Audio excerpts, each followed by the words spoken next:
Be the change you want to see in the world, and become the heroes of tomorrow. Your Texas National Guard, like the rest of the military, defends our country and interests abroad. But we also have an additional mission that sets us apart, and that is to protect you here at home.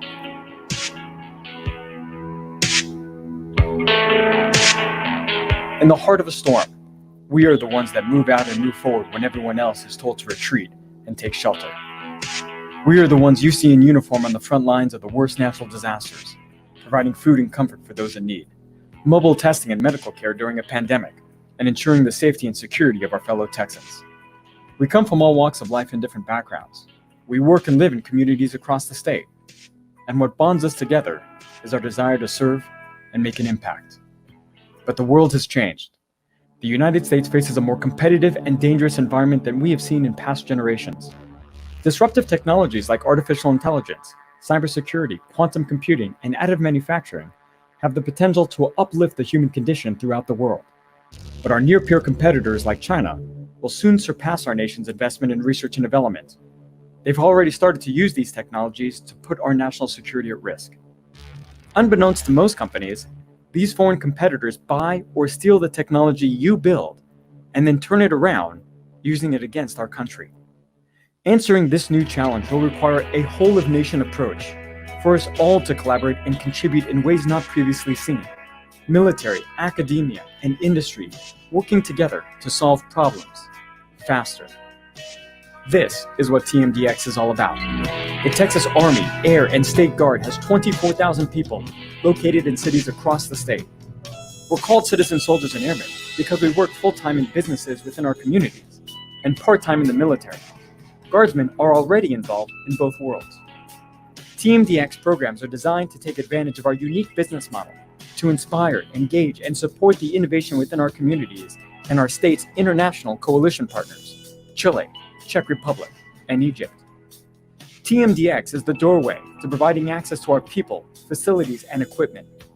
Through our military customer discovery program, companies are able to gain feedback on their technology.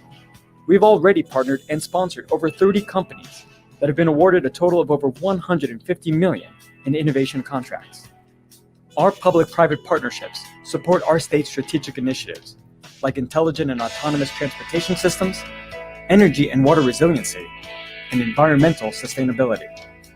We believe great ideas reside in our Texas Guard, and we're providing the tools, resources, and mentorship to bring those ideas to fruition. Our fellowship program embeds our airmen and soldiers into startups and non-traditional defense companies, where they learn about problem curation, solution discovery, rapid prototyping, and how to move at the speed of business. Through our honorary commanders program, Community Innovation Advisory Board, and Innovation Task Force, any Texas citizen can play an active role in serving side by side with our men and women in uniform to face any challenge we may face together. We can make an impact in our communities, state, and nation. Be the change you want to see in the world, and become the heroes of tomorrow. Like I said, super cool stuff. And at this point, I'm excited to welcome to the stage Major Alex Goldberg, also known as Stoiky. He is an Air Force pilot with thousands of hours of combat experience in the M16, MQ-1, and MQ-9. Some of those I know about. He's a graduate of the Stanford Ignite Graduate School of Business, a National Security Innovation Network Fellow, a Fellow from the Department of Defense Advanced Research Project Agency, also known as DARPA, and Managing Director of TMDX. Also somebody I am proud to call a friend. Stoiky, welcome to the stage. Appreciate it, Sean. Thanks for the warm introduction. I'm humbled and grateful to be here with everyone today to formally launch the Texas Military Department Joint Innovation Unit, TMDX. What most people don't know is that we actually started back in 2017. Before AFWorks or Army Futures Command, the National Security Innovation Network, known as Ensign or NGA Outpost, we were in the background working with the lead for the Department of Defense Innovation Unit here in Austin, Major Zach Walker, who actually first joined the military by enlisting in the Texas National Guard. Our goal was to figure out how best to leverage the National Guard, right, the largest in the nation, which is Texas, to tap into the innovation within our communities, right, to support the Secretary of Defense's innovation initiative. We've been in stealth mode, working in our community very much, in line with the lean business model. We started small, we thought big, and now we're ready to scale. But today is not just about telling you what we're going to do. It's about showing you what we've been doing, right? The impact that we've already had, what we're working on now, and where we're going in the future. It's about continuing that dialogue within our communities and how best to inspire, engage, and support our industry, academia, and citizens throughout the state and country to help us create the tools to ensure peace and prosperity, and to ensure that we're ready to respond to whatever challenge we may face together. Never more than now is the collaboration and partnership between your National Guard and the communities we live, work, and serve been so critical. In large organizations, there's always bureaucracy. And for those entrepreneurs and innovators within the Texas Guard who continue to challenge the status quo, who have great ideas and just need help to bring those ideas to fruition, we're here to serve you. This is your innovation unit. For those leaders in our organization that have difficult challenges and need help, we're here to serve you as well. And for those entrepreneurs and innovators within industry and academia who want to support their community, state, and nation, who want to work shoulder to shoulder with those in uniform that choose to risk and sacrifice for you, we're here to serve you. That's what TMDX is all about. To those that have joined the cause with our organization to bring about change and to enable this day to arrive, our innovation officers, government affairs, public affairs, protocol, joint staff, and all those in the shadows, we see you, we thank you, and we're grateful for your support. But none of this would have been possible without bold leadership that provides a vision of what the world could be, who provide the resources, the manpower, and the top cover that have enabled us to move fast, productively fail, channel our skill sets, our aptitudes, our passions to move our nation forward. In any large organization, right, you have the bureaucracy, but you need those leaders who are willing to cut through the red tape, take the risk, get after it, that trust their people and empower us so that we can all make an impact. And we're fortunate to have those leaders and for them to be with us today for our launch event. Our 4-star general, a member of the Joint Chief of Staff, and who's the Chief of the National Guard Bureau, General Lengell, and our governor-appointed Adjutant General of the great state of Texas, Major General Tracy Norris. They've shown us the way. And so without further ado, I'll first invite General Lengell to the stage. Hi, everybody. General Joe Lengell here, the 28th Chief of the National Guard Bureau and a proud Texas Guardsman. I am so honored to be part of the launch of TMDX. I want to congratulate General Norris and the men and women of the Texas National Guard for this exciting achievement. But I'm not surprised. No one innovates like the National Guard, and especially not like a Texan. As members of the National Guard, you bring different perspectives and experiences to tough military problem sets. We don't know what the uniform is ever going to ask of us, but we stand by ready to adapt and carry out the mission no matter what. That's why I've made innovation a priority of mine as the chief. We have to be able to carry out our warfight, homeland, and partnership missions better, faster, and at less cost to the American taxpayer. As always, Texas rises to the challenge. Last month, your presentation at the National Guard Innovation Competition blew us all away. You proposed an initiative to use 3D printing technology to make replacement parts for F-16s. But the innovation didn't stop there. You found novel solutions to make 3D printed personal protective equipment, parts for emergency ventilators, and so much more. As we continue to fight against COVID-19, this innovation no doubt will help save lives. Because of hardworking, talented Guard members like you, we never stop improving, we never stop innovating, and we never stop serving the American people. That's why you don't mess with Texas. Congratulations to all of you on the launch of TMDX, and I'm really looking forward to retiring and getting back home with you all soon. Good luck. Thank you. General Lengell, grateful that you were able to take the time out of your crazy schedule to participate in today's events and share with us your thoughts. It goes to show how much you support and prioritize innovation, and we're thankful and looking forward to having you back in Texas soon. Next, I'd like to invite to the stage the Adjutant General of the state of Texas, Major General Tracy Norris. Thanks, Ricky. And General Lengell, thank you for that great introduction. I really appreciate it. And of course, you can tell he's a Texan. So I'd just like to talk to my fellow Texans. I'm excited to announce our official launch of the Texas Military Department's Joint Innovation Unit, TMDX. Thank you for joining us. We had hoped to do this in person, but we do have this COVID situation thing that's in the way, and we know that it's probably the safest and the most responsible way to do this. So thank you for being flexible with us. It's an honor to have General Lengell as part of this event. Thank you, sir, for your leadership in this important new mission for us. Thank you very much, sir. And to capitalize on the unique strengths of the Texas Military Department and our long-standing relationships to Texas companies and communities. And as a complement to the Secretary of Defense's innovation initiatives, we are launching TMDX. The military moves slower than we would like, and we are working to change this, to move away from a compliance-driven no because mindset. We are working to have this solve a mindset of how do we get to yes. The status quo is comfortable, but what works today to ensure our national security will not be good enough for the challenges we face on the horizon. And as an engineer, I know that these problems we can solve if we work together to shape our future. We have an innovation corridor right here in Texas, which includes 4 of the top 10 largest cities in the country: Houston, San Antonio, Dallas-Fort Worth, and here in Austin. Here in Texas, we are the 10th largest economy in the world, and we have the biggest and the best National Guard force in the nation. The men and women of your Texas Guard are already embedded in industry and academia throughout the state.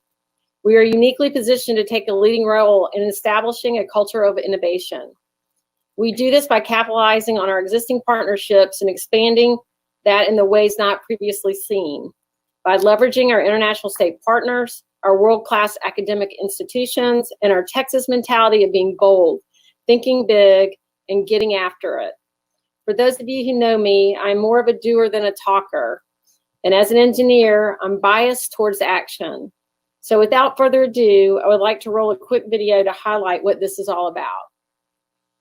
The National Guard is the oldest branch of the military and has been protecting our homeland since 1636.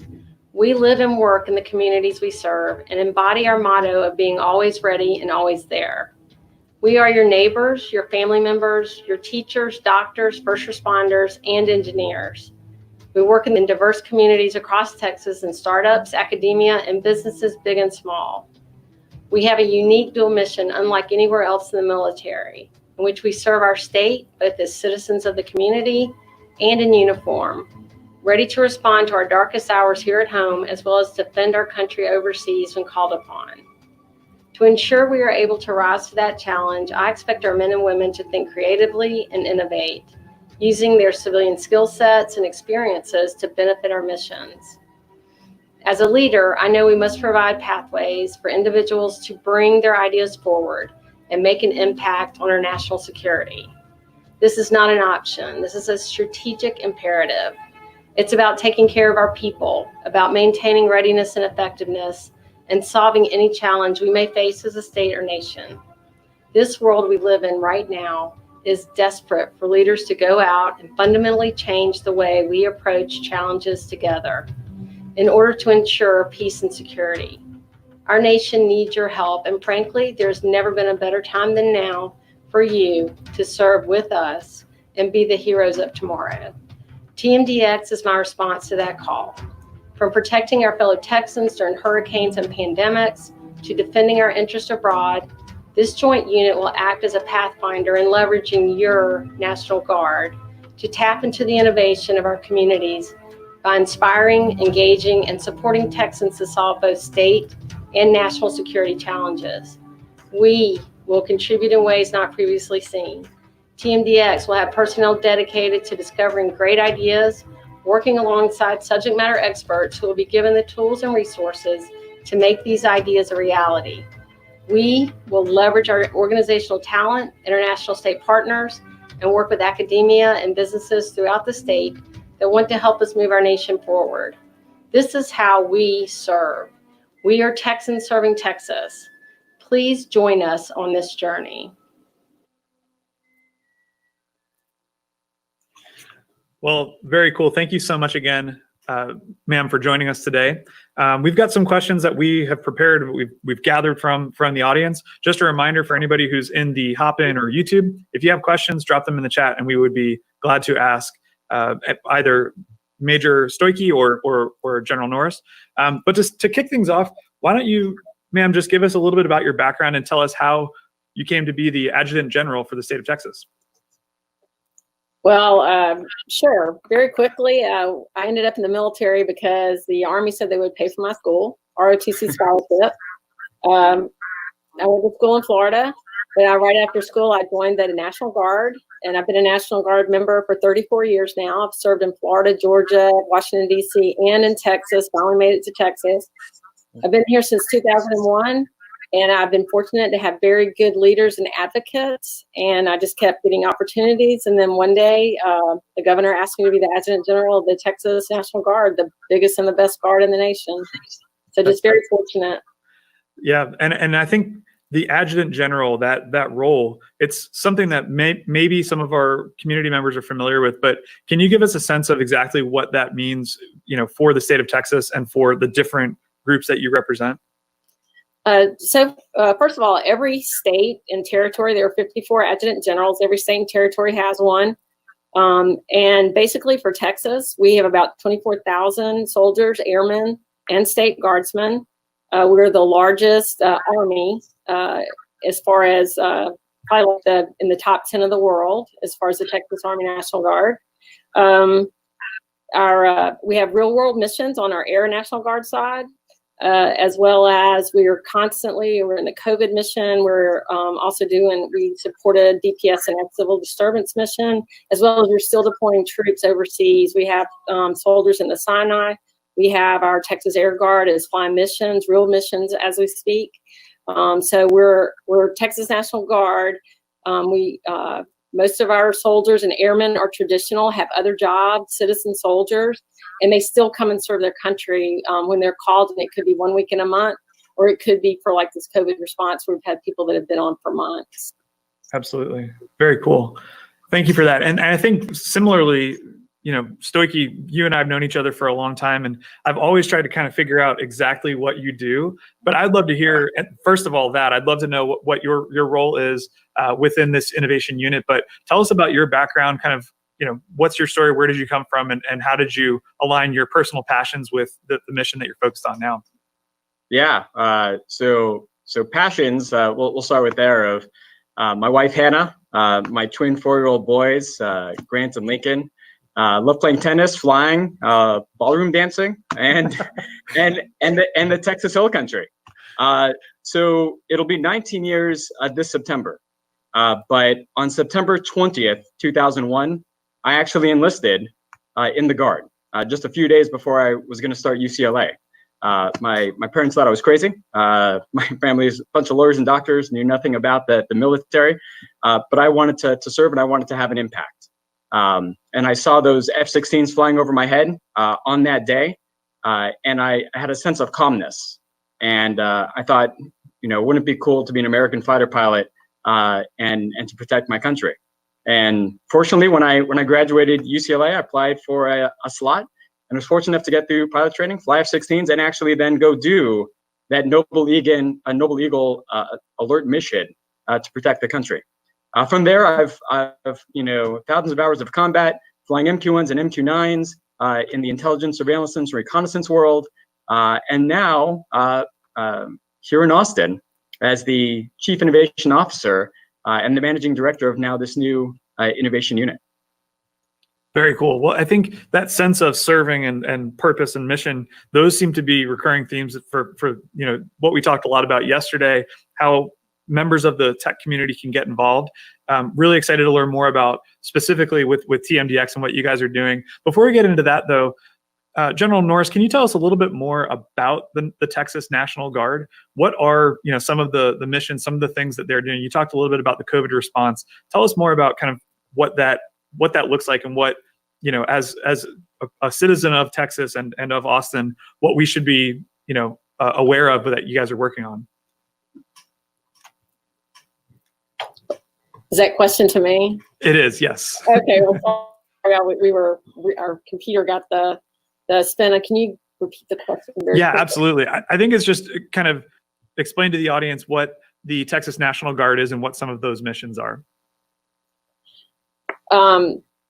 So currently, I kind of went over some of our missions before, But I think also the mission we're taking on is basically with innovation, and Stoicky can add to this also, is looking for better ways to do things in the future and existing things out there already that we can apply to some of the missions that we do. I think we're also we are a leader in working with some of the companies on getting some grants and things like that to start making those partnerships and to make a better future for the National Guard. So I'd ask Stoicky if you want to add something to that. Yeah, and ma'am, if you actually want to highlight before that, so in regards to COVID, most of the community doesn't realize all of our roles, all of the missions, and the impact that we've currently had right since March. Most of us have been going around the clock 24/7 for now months in support of the state. If you want to just highlight some of the impacts that we've already had and a little bit more specifically along that mission, ma'am. Okay, great. So around the 2nd of April, the governor called up over 4,000 Air and Army National Guardsmen to come and assist with the COVID response. A lot of that, we've done a lot of testing. We've tested, here, I got some figures right here. We have tested over 3,000, excuse me. We're in 235 counties out of the 254 counties we have. We've done over 400,000 tests for Texas. We've also gone into alternate care facilities and helped disinfect over 115 of those. We've been in 9 of the local food banks all across the state and distributed over 82 million meals because their volunteers are not able to come in. And we've also, in 8 of our armories across the state, we've worked as warehouses for dishes and the Department of Emergency Management. With over 7,000, we're storing over 7,000 pallets of PPE that get delivered regularly to the hospitals when they're needed.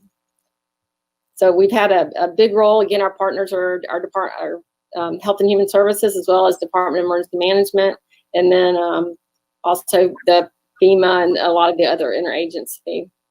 That's incredible. So much coordination, so much, collaboration across different organizations. It's incredible to hear the work that you guys are doing.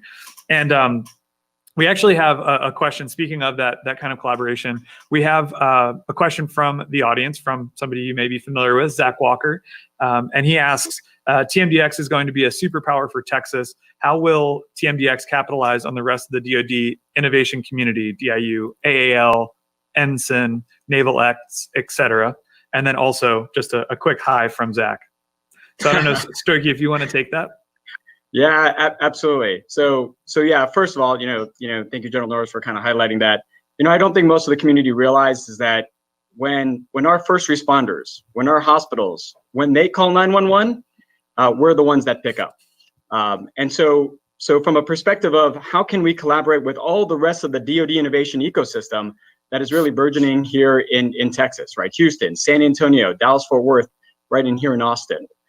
So one aspect is I view us as more of as Sherpas. Look, the bureaucracy of the DoD is not going anywhere. We may have contract vehicles, we may have new authorities. Obviously, we have much more resources and manpower, and there really is this mandate that we have to move faster. But in reality, it's still very challenging for our government and industry partners. You can't get onto our military facilities. And it's hard to even just engage, to see our people, facilities, and equipment, to understand how we do business and see if there's a use case for your technology. And really, Army Futures Command, AFWERX, every entity has their own focus area that they care about. And we have our own focus areas. But unlike them, we actually do have a ton of unique value propositions that really are enablers. And I'll go over a couple of those. One is we are everywhere, right? There are armories and bases of the Texas Guard throughout every large and small city in all of Texas. And every state is the same. Guard Nation is everywhere amongst the 54. The second thing is General Norris had mentioned that we are citizen soldiers. The vast majority of us, we actually work in the industry. We work in academia. We work at the Googles, the Apple, the Facebooks, the NASAs, right? On the next panel, you'll get to see the quality of our folks, and they're not unique. They're not the exception to the rule. This is the very vast majority of those that serve in the Guard. They actually work. My brother is in Facebook, right? And so On the other hand, they also have the ability to gain a lot of these skill sets. So they're in both worlds. They talk military, and yet they also talk industry, and they can help navigate that bureaucracy. The other thing is we're bringing the international flavor and the coalition partners, right? We have Chile, Czech Republic, and Egypt. And every state is partnered with several countries. Those are our three. And so we have the ability to let them tap into our DoD innovation ecosystem too. They need to 3D print parts. They need predictive maintenance. They need all of the different technologies that we're going after too. The other thing is, because of this, since 2017, we've been intimately integrated within all of those DoD units. We've had a great relationship with Zach. 70% of AFWorks, Guardsmen, Texas Guardsmen. Now we're expanding out to other Guard states are joining the fight as well. The Army Futures Command Chief Information Officer, he's a Texas Guardsman. The new National Security Innovation Network Director will be a Texas Guardsman. So we are involved. We are an enabler. We are trying to help with the tech scouting because we are located everywhere and we can understand those opportunities and plug them in. But we also have this unique talent that we can actually cross between those two sectors and help these companies actually get use cases, see our facilities, actually be able to understand and get that customer feedback that many of these other innovation units that are relatively small in manpower, we have the ability to help scale. We're just an enabler. Think of us as an API that plugs into all of them. Absolutely. Well, we're getting a ton of questions from the chat, and I think this is a question for General Norris. Tell us a little bit about. We know Stoichi is somebody who's out there. He's in the community. He's a doer. He's a shaker, and he just knows everybody. How do you, as a strategic leader, how do you kind of focus those priorities, and what are some of the visions that you have for this new organization? Well, I think as far as where I sit right now in my priority right now is to really make sure that I open up operating space for the TMDX, where there's take away any constraints or any thoughts of constraints. So people that have the ideas will come and talk to us, and then the guardsmen are almost like interpreters, can see what's being talked to, or what kind of innovation from the civilian side, and then how can it apply to some of the missions that we might do. So I see my biggest, because I'm not that smart. I'm a kind of a dinosaur when it comes to IT and everything. But my job is to open up that operating space for them, so they can have the freedom to share ideas back and forth, and then what of those do we take forward, and how do we resource them, and how do we get that to some point where it is making a difference in how we do some of our, I say, National Guard missions, because that is my focus, even though it can help the whole DoD. Absolutely. Stoichi? Yeah, and Sean, I'm just saying in the chat here from Paul Norwood, right, from Army Applications Lab that I know, and he had a great question. TMDX leads our National Guard and will accelerate solving problems that matter most to our communities and national security. Any initial thoughts on how we're focusing our innovation efforts? So the focus of this innovation effort is to meet the TAG's priorities that she just articulated.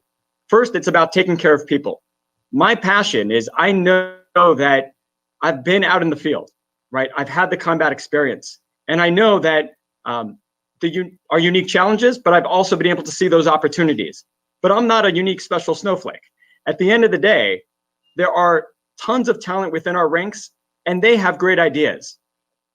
But they need the tools and the mentorship and the resources to bring that to fruition. So that's one of those elements. They need innovation education. We need to provide pathways for them to be successful. So that's one, is just taking care of our people.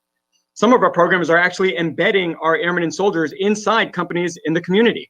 Let them understand about problem curation, solution discovery, rapid prototyping, how we move at the speed of business, right? What can we learn that we can take back to our organization to help our business transformation, processes, whether it be organizational or regulation or whatever the case may be.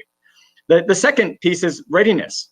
Look, the Texas Guard, as the largest in the nation, during Hurricane Harvey, we saved tens of thousands of people, while also then supporting Florida and then Puerto Rico while deploying people downrange. And we're doing the same right now, going around the clock, and yet we still have missions. We're still training fighter pilots. We're still, transporting cargo around the world. We're still literally fighting missions in combat right now. So how do we, in essence, find that technology that will help us make sure that we are relevant to answer our nation's call both home and abroad. So that's one aspect of solving our commanders' problems, solving the problems that and opportunities that our airmen see. And lastly, it's about communicating and partnering. Look, we've had a couple 100-year head start here on partnering in the Texas Guard. We are very good with partnering with our government agencies, and now we're kind of expanding that envelope into academia and into industry. And as General Norris had said, to contribute in ways not previously seen. At the end of the day, there's a larger picture of why all of this exists. And a huge piece is because for now, for every $1 of research and development that our government spends, industry spends 8. And even though over the last 30 years of continual combat, what we have not realized, and just coming to this awakening over the last 10 years, is that China is now doubling down. Their research and development budget is going to surpass the United States in just a few short years. And so our national security will be at risk. They are coming into our centers of gravity, Silicon Valley, Boston, and here in Texas, and they're buying our technology. And now they're starting to use it against us on the battlefield. And I've seen it firsthand flying downrange. And so how do we educate our community? How we communicate and partner? How do we provide pathways for them to serve alongside us so that they can help us solve these national security challenges? That's what the focus is. Yeah, that all definitely makes sense. I know we talked a little bit yesterday about kind of inter-innovation unit collaboration. How do you see that moving forward? We actually had a question from, I think it was from Jack Ryan. How do you guys differentiate what you're doing from what DIU is doing or Ensign is doing? Are the priorities similar, the same, different? What does that look like? Well, just real quickly, we all have different priorities. Army Futures Command has certain cross-functional teams and things they care about. AFWorks is more open-minded to really empower the airmen. And General Norris has very much that mindset. Look, we have great ideas in the field, and so how do we empower them so that they can bring those ideas to fruition? We collaborate right at the Capital Factory. That's one of the great elements about Austin is that all of these innovation units are co-located here in Austin. And we all have great relationships. We all know each other. We pass information about companies, both good and bad.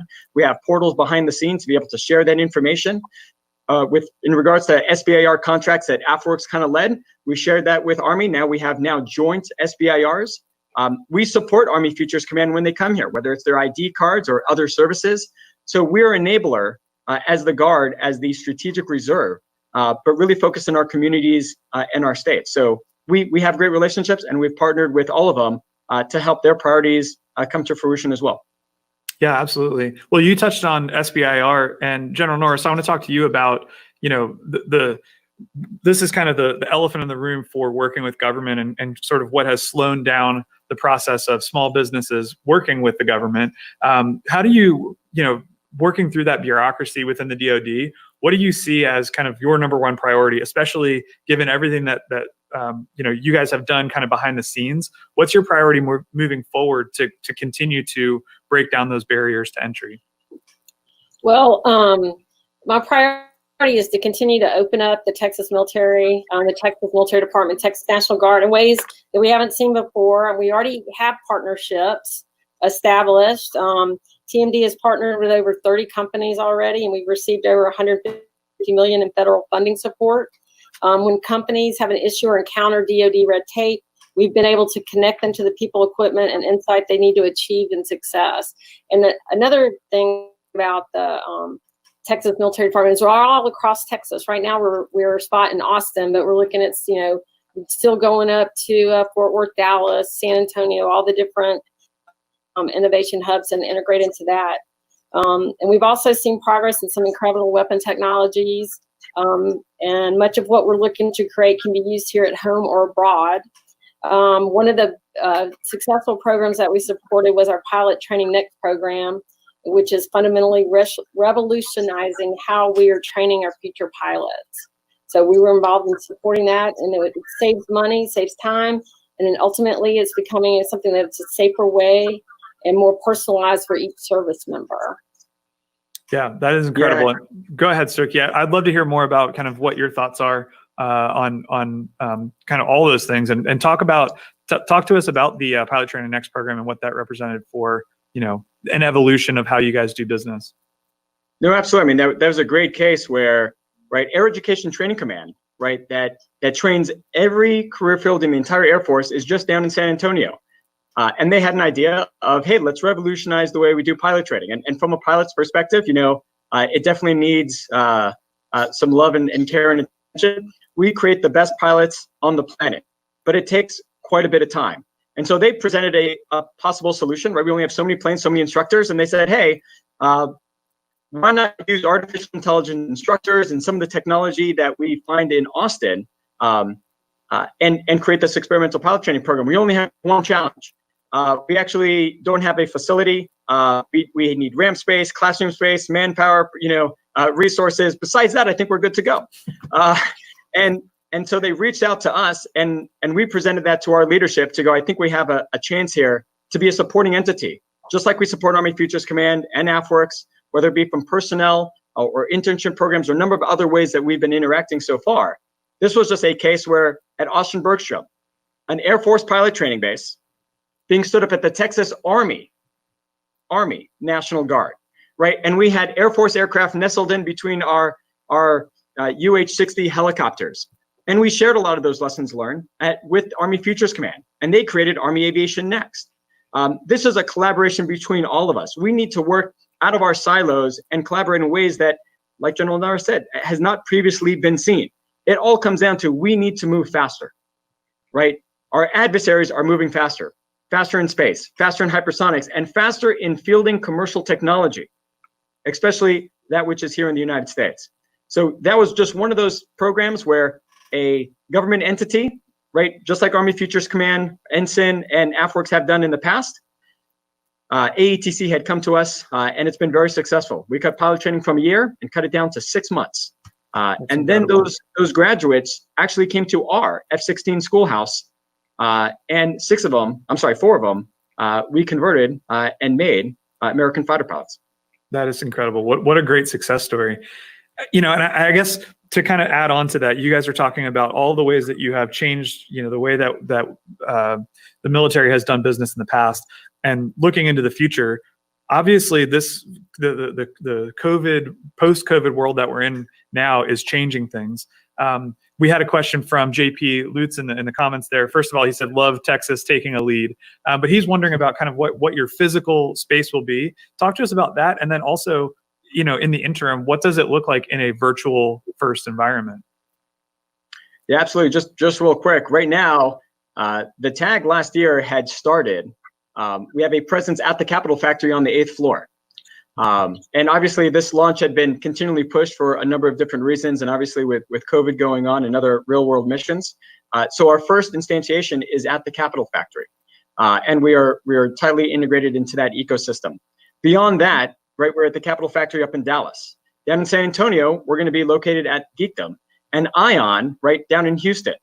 At each one of our units internally, we actually have TMDX, Houston, San Antonio, and Dallas-Fort Worth on the base for our airmen to go to with innovation officers, with cross-functional teams, and we're starting to roll that out to our brigades throughout the Army National Guard so that, right, our airmen and soldiers have pathways to bring their ideas to fruition. But that is the first instantiation here in Austin, and expanding out to those cities, and hopefully being able to get to El Paso, where we have several units as well here in the not too distant future. In the interim, we have a website, and please visit us at tmd.texas.gov/TMDX to learn about those programs, be able to sign up. We're already integrated with academia and Texas A&M, and they've reached out to go, hey, we have a whole bunch of internships. Folks that haven't been able to get jobs, they want to build out their resume, they want to have an impact on their community, they want to solve national security problems, and we're plugging them into companies that we're working with on SBIR, as well as inside of our organization to help us with our problems as well. Hopefully that answers your question. Yeah, no, that's super cool. And yeah, we did pull up the link there. So if you're watching from home and you want to find out, how you can get involved, definitely check out that link there. It's super cool to see that you guys are doing that. And I know we're excited to talk later with some of the folks from the National Guard group who are actually working on fellowship programs and really cool ways that people can collaborate and get involved. I guess, we've kind of touched on a little bit of kind of where things are at now, where things are going. But General Norris, can you tell us a little bit about what was the impetus to create TMDX, and based on, especially with your experience for what 34 years being in the Guard. Tell us like why now and how is this, what's the inspiration for putting this together now? Well, it all goes back to our guardsmen, our soldiers and airmen who are coming up with ideas. And again, Stoicky is a great example of approaching me with, hey, this is some opportunity here that we could do.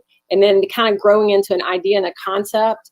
And then in my role, I'm like, yes, I'm all about this. Let's go do it, is resourcing that concept and getting them, again, that operational space where those soldiers and airmen that have these ideas can interact.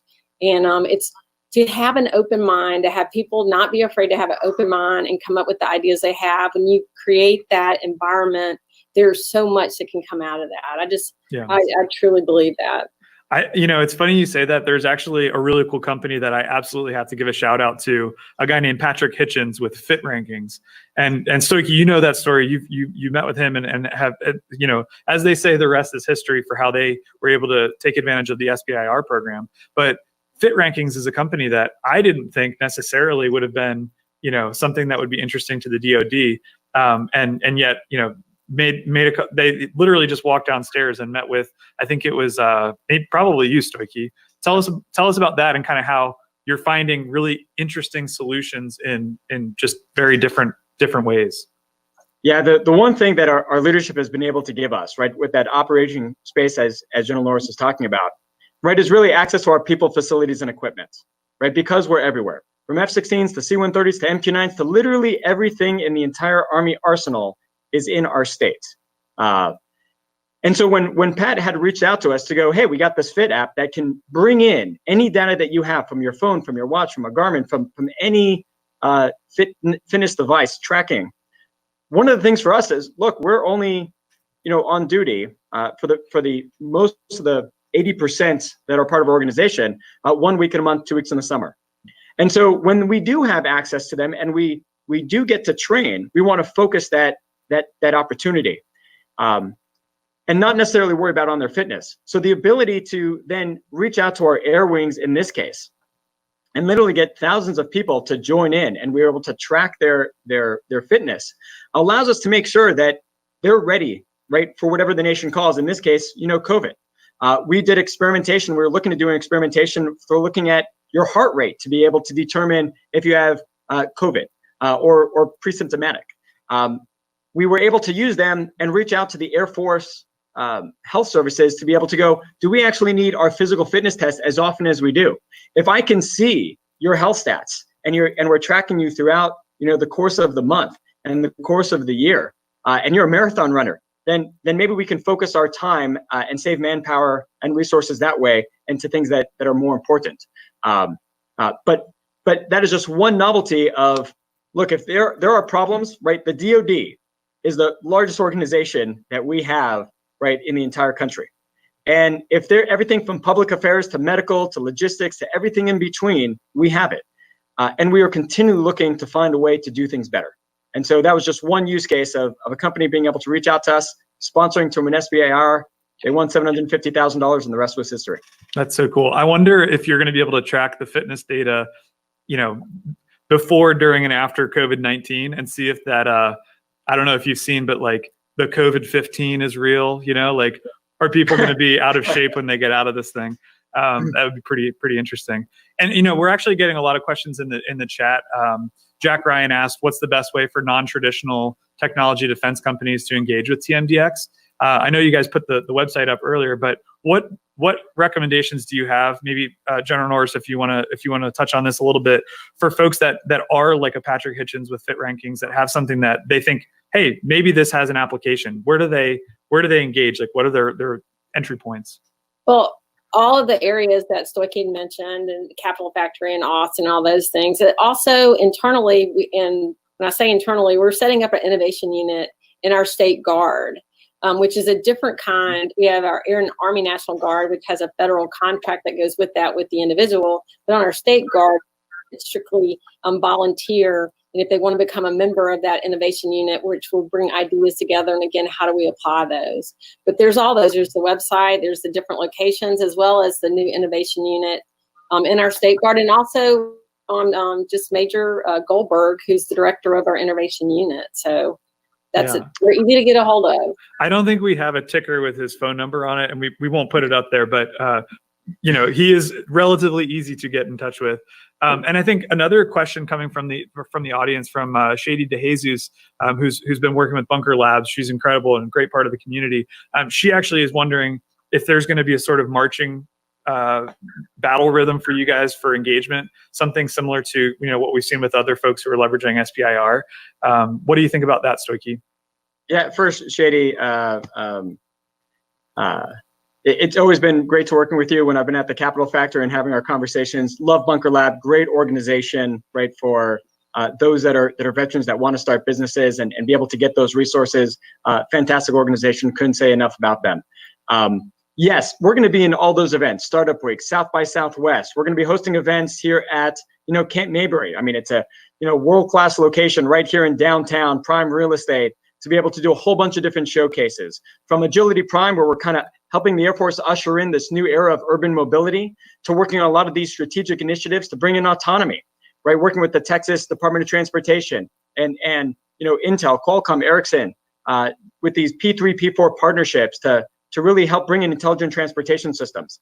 Whether it's energy and water resiliency initiatives, we're creating an energy grid here, and we're working with UT on a geothermal initiative and a whole bunch of different energy focused areas so that we can be resilient in an electromagnetic pulse attack or anything that we may face. And same thing with water resiliency. So I think that there's a number of different ways in which we're going to have that continual battle rhythm, but a lot of it is the programming that is continually happening at the Capital Factory, as well as our own, to be able to release some of these other programs. And happy to discuss any one of those programs, to include our honorary commanders program, where we allow C-suite executives within industry to be able to be embedded in our units, come to CR retirements and sessions, and when we have our state partners come over, or innovation competitions, or a number of different ways to build that local sense of ownership. The Innovation Task Force, where General Norris had talked about, where 1 week in a month, imagine being able to be at the Capital Factory, helping our airmen and soldiers work through some of those problems, that problem curation and solution discovery, whether it's P3, P4 programs, partnering with industry, whether it's building facilities, energy projects, and a number of other different type of entities to work with the community, or a number of other programs that we have. They're all on the website that really allow any citizen soldier, any citizen, to work with our soldiers, to get access to our people, whether it's just simply, I have a piece of technology and I'm not even trying to sell it to you. I just want to actually talk to someone in logistics or medical or a pilot. Can you give me the use cases? Can you tell me how you're doing it now, so I can just see the value propositions and whether this is just a frontier, a vertical that company actually wants to pursue. So all of those programs and services are really what we're providing to our community to really make it easier to work with the government. When we call the Pentagon, they answer. When I ask General Norris to call the Pentagon, they answer, right? So it's one of those things that we can help vet and walk through the community. And if there's something impactful, we'll make sure it gets to the right person, and we move forward, just like we have. We're sponsored over 30 companies and over $150 million of SBIR funding in just this last year. We're already getting after it, and looking forward to finding new technology that will help move our country forward as well. Yeah, that is amazing. $150 million. I think that impact on the small business community, the startup community is huge, and especially to be able to do that here in Texas. Talk about Texans serving Texas. That is super cool. General Norris, I wonder. So Stoichi touched on kind of the mechanics, some of the mechanics of it, and sort of the programs that you're building to take in all of these great innovations. What are the kinds of innovations that you are specifically hoping to see? I think a lot of people in the community think military, and they think, oh, these must be all like weapons-based technologies. We've talked about a couple that are definitely not. So tell us about kind of, if you could wave a magic wand and say, we'd love to see more technology like this. What are you guys looking for? Well, right now, I think one of the big successes we've had is the 3D printing, and being an engineer and knowing how the military construction process works, which is a 5 to 7 year program. There's opportunities to actually create facilities. Now, I think they'll have to work out what code we're going to call it, because everything's coded in the military. But and then maintenance, a lot of maintenance, and being able to set up base camps and things like that can become a lot easier than what we're doing right now. And then also the weight of materials and things and having to ship materials places, all this could be just a huge change agent on future facilities. Is one of the big ones. Again, I have my little focus as far as engineers, but that's one. And then it could expand to other thoughts or ideas that people have as well. So that's the one I've been watching very closely. And are you guys working with, we have a question in the chat here from Don Prichelle, who's asking about, students in universities. Is that part of your scope? Are you guys, working with any of the state universities? I think we're starting to. I'll let Stoicky finish this, but absolutely, I think that's where we want to expand to. And that's where a lot of ideas should be coming from. Alex, you want to add to that? Yes, ma'am. So a couple things is just at the end of last year, we participated with Texas A&M in the Trusted Marketplace, where we are looking for companies that from all the logistics and personnel vetted for national security. There's a lot of companies that are actually a lot of venture capital that is reaching out to businesses throughout the United States and even here in Austin specifically, where they will buy their technology, they will invest, they will become over 51%. Even Magic Leap, which is a $1 billion augmented reality. But once they go 51% to China or Russia or Iran, we're no longer able to work with them. And one of the tactics that they've used is investing in those companies just to actually purposely steer them in the direction that will make sure that they're not successful. They never have to shoot a missile. They never have to drop a bomb. And they're able to take a lot of this game-changing technology and push it much further down the road. So with universities, one, the Trusted Capital Marketplace. Two, we work hacking for defense. We do hacking boot camps and hackathons with Texas A&M. We currently have done that in the past, and we will have many more in the future. We're working with UT Austin and their Center of Autonomous Air Mobility. We are working with the Texas Advanced Computing Center. And no more so than during this COVID have we worked with our universities, where we stood up the Innovation Task Force in support of the governor's strike force for procurement. And when it came to 3D printing, we reached out to all universities, from Rice to Texas State to UT Dallas, UT Austin, Texas A&M, to really help us lead in the design and manufacturing of PPE, and then in its production. So we have a really close relationship, from decision-making tools to 3D printing and everything in between, and are continuing to foster that relationship so that they can also get access to our people, facilities, and equipment. Interns, when you have problems, be able to come to our base. We've had that where we've given them data so that they can help solve problems, and vice versa. So yeah, continuing that relationship is definitely one of our top priorities. Very cool. Well, the next question we have, and this may be our last question, this is probably something we could talk about for an hour. So, I guess if you could briefly touch on, Paul Norwood asked this question in the chat here, given how the National Guard and military services are adopting these novel capabilities, how do you approach the challenge of scaling and transitioning that technology? Obviously SBIR phase 1 is one part of that. The goal would be to get to phase 3, full implementation. How do you guys approach that? What's your thought process around that? Yeah, I mean, that actually is a great segue to our third panel today. We are taking advantage of other Air Force programs. There's a couple things. One is the National Guard gets $500 million for innovation called NAGRIA every year. And it's to help modernize us, right? We also have a mission, right, here at home, right, in our communities, in our state, to be prepared for the hurricanes and these natural disasters. And so we have our own pot of money, right? General Norris has her own pot of money, right, for sustaining, stuff as well. When it comes to large things, we reach out to the sustainment elements in the Air Force or in the Army, right? That's one of the great things about the National Guard. Half of us are Army, half of us is Air. We are a joint organization. So when we're working with companies, we give them both perspectives. Just like General Norris was talking about 3D printing buildings from ICON, which is one of the panel members in our third session here. We help them take their technology, showcase to NASA, to the Marines, to other DoD funding, and to provide them other contracts. But long term, we showed them the right entity within the Air Force, and we help pitch it to them, and they listen to us.